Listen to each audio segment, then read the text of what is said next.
Hello friends, आज फिर एक बार मैं आपके लिए लेके आया हूँ एकदम न्यू ब्रांड क्लास। तो मैं इस क्लास में आपको एक ट्रिग्नोमेट्री का टॉपिक है, हाइट एंड डिस्टेंस, बोले तो ऊंचाई और दूरी। ये क्लास 10 में है, उसका अध्याय नंबर 9, त्रिकोणमिति के कुछ अनुप्रयोग के नाम से। ठीक है भैया, तो आज हम शुरू करते हैं इस टॉपिक को, ऊंचाई एवं दूरी। तो टॉपिक है हमारे पास ऊंचाई एवं दूरी, मतलब height and distance. Class 10th का टॉपिक है। तो आइए कुछ समझाएं इसमें। तो एक होता है हमारे पास उन्नयन कोण और एक होता है हमारे पास अवनमन कोण। ठीक है दोस्तों। अच्छा, तो ये क्या क्या और कैसे कैसे होते हैं, तो चलिए शुरू करते हैं। उन्नयन कोण कहता है कि यदि हम क्षैतिज से किसी वस्तु के शिखर बिंदु को देखने से हमारी आंख पर बना कोण उन्नयन कोण कहलाता है। जैसे ये कोई मीनार है, ये है धरती, हम यहाँ से मीनार की चोटी को देख रहे हैं, तो जो हमारी आंख पर जो कोण बनेगा वो थीटा बनेगा। थीटा कह लो, फाई कह लो, कुछ भी, उसे उन्नयन कोण कहते हैं। अच्छा भैया, अब है नंबर 2, अवनमन कोण। अब है अवनमन कोण।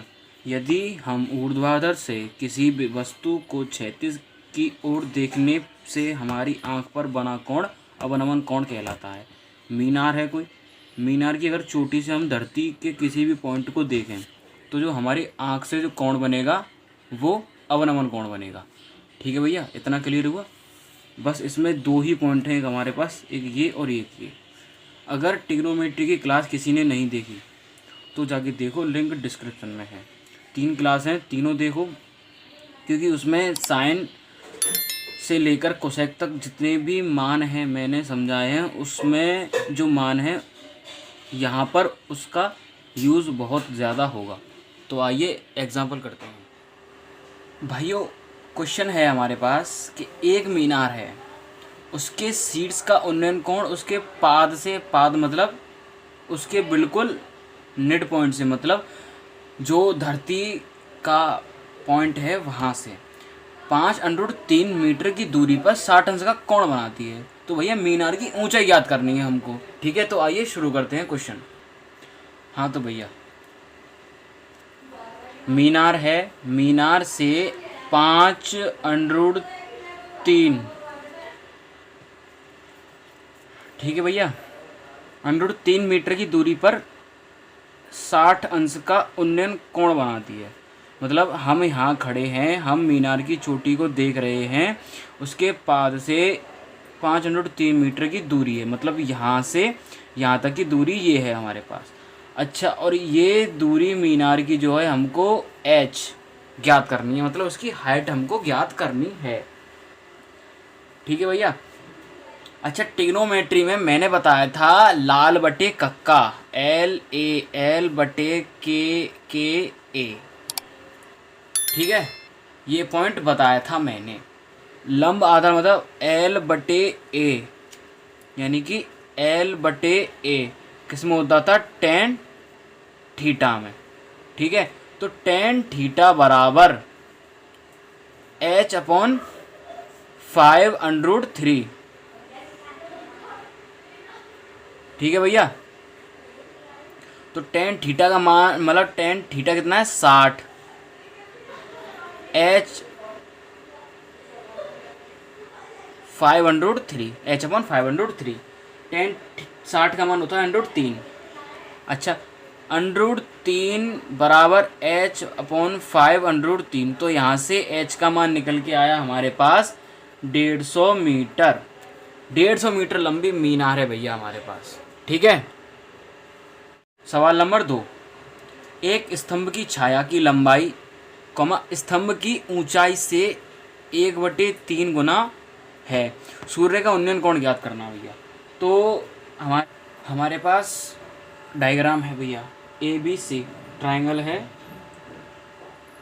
सूरज का उन्नयन कोण हमारे पास थीटा है, स्तंभ की ऊंचाई h है और छाया की लंबाई 1/3 इंटू h, क्योंकि उसमें दे रखा है कि स्तंभ की ऊंचाई से 1/√3 गुनी छाया की लंबाई है। तो ये हमारे पास स्तंभ है, उसकी ऊंचाई h मान ली हमने। तो यहाँ इन सब में लंबवत दे रखा है और आधार दे रखा है। तो tan थीटा इजगल टू लंब बटे आधार। तो tan थीटा इजगल टू लंब कितना है h और आधार कितना है h/√3। ठीक है भैया। तो इसका मान हो जाएगा हमारे पास के tan थीटा इजगल टू √3। तो tan में √3 का मान होता है tan 60 का। तो tan 60 बराबर tan थीटा। तुलना करने पर थीटा बराबर 60 अंश आंसर। ठीक है भैया। तो अगला सवाल चलते हैं कि सवाल है हमारे पास कि एक वायुयान क्षैतिज से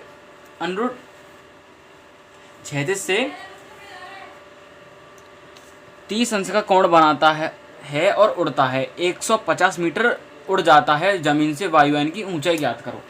ठीक है भैया। तो ऊंचाई पूछी है हमारे पास, ये ज़मीन है, यहाँ से ऊंचाई है 150, मतलब ऊंचाई पूछ रहा है, h मान ली हमने। अच्छा, हम देख रहे हैं उन्नयन कोण 30 अंश का है, 150 मीटर उड़ चुका है हमारे पास से वायुयान। तो माना वायुयान की ऊंचाई h। अतः अच्छा भैया, अब इसमें दे रखा है कर्ण दे रखा है और लंब दे रखा है। तो कर्ण और लंब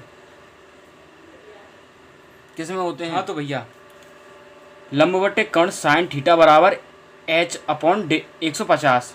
साइन में लंब बटे कर्ण होता है, तो साइन 30 का मान, साइन 30 बराबर h/150। साइन 30 का मान 1/2 बराबर h/150।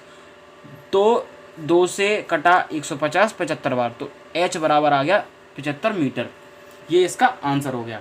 अगला सवाल है, उस पतंग की डोरी की लंबाई ज्ञात करो जो क्षैतिज से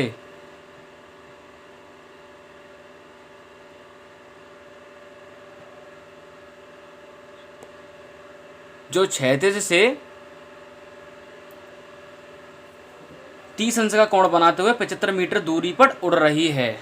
पतंग की डोरी मानी हमने x मीटर और उसकी ऊंचाई है क्षैतिज से 75 मीटर। तो 30 अंश का कोण बन रहा है उन्नयन कोण। ये साइन में होता है कि लंब बटे कर्ण, लंब ये रहा, कर्ण ये रहा, इन दोनों का मान दे रखा है। तो साइन थीटा बराबर लंब बटे कर्ण, साइन 30 का मान है 75/x। लंब कितना है 75 और कर्ण कितना है x। साइन 30 का मान 1/2 बराबर 75/x। तो इसको इक्वेशन को सोल्व करते हैं तो x बराबर 150 मीटर। ये इसका राइट आंसर है। ठीक है भैया। अगला सवाल है, मीनार की सतह के किसी बिंदु पर 60 अंश का कोण बनाते हैं, उससे 50 मीटर पीछे हटने पर वह 30 अंश का कोण बनाती है, तो मीनार की ऊंचाई ज्ञात करो।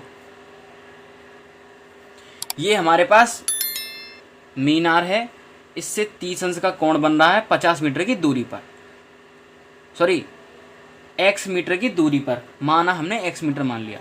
अच्छा, 50 मीटर पीछे हटने से 60 अंश का कोण बनाते हैं भैया। ठीक है।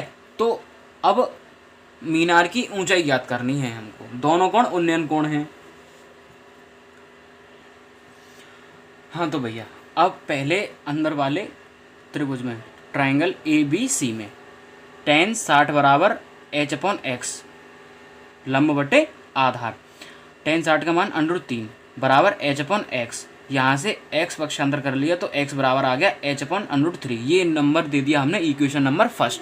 अच्छा, अब बाहर वाले ट्राइंगल में, ट्राइंगल ADB में, ट्राइंगल ADB में tan 30 का मान होता है लंब बटे आधार। आधार कितना है x है और 50 है, तो x + 50 टोटल आएगा h/x + 50।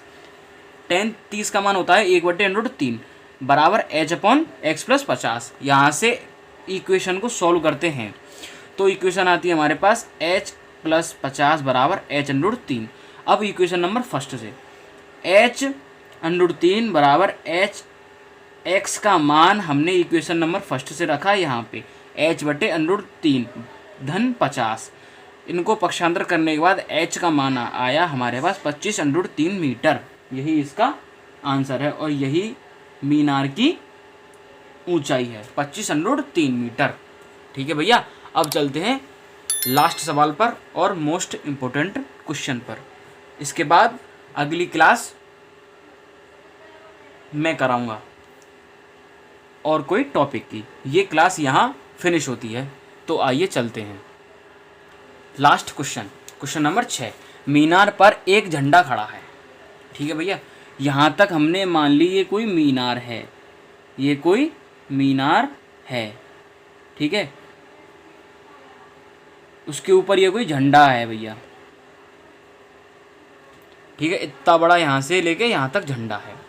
अच्छा, मीनार से 10 मीटर दूर जमीन पर मीनार और झंडा क्रमशः 45 अंश और 15 अंश का उन्नयन या अवनमन कोण बनाते हैं। नीचे से देखोगे तो उन्नयन कोण है और ऊपर से देखोगे तो अवनमन कोण है। तो झंडे की लंबाई याद करनी है भैया।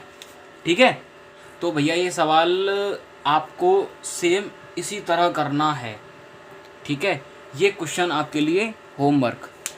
ठीक है भैया, ये क्वेश्चन करके लाना, और अगर ये नहीं आता तो प्लीज़ इस क्वेश्चन को मेरे से पूछ लेना, मैं आपको श्योर बताऊंगा अगली क्लास में। कमेंट कर देना कि भैया ये क्वेश्चन नहीं आया या सर ये क्वेश्चन नहीं आया।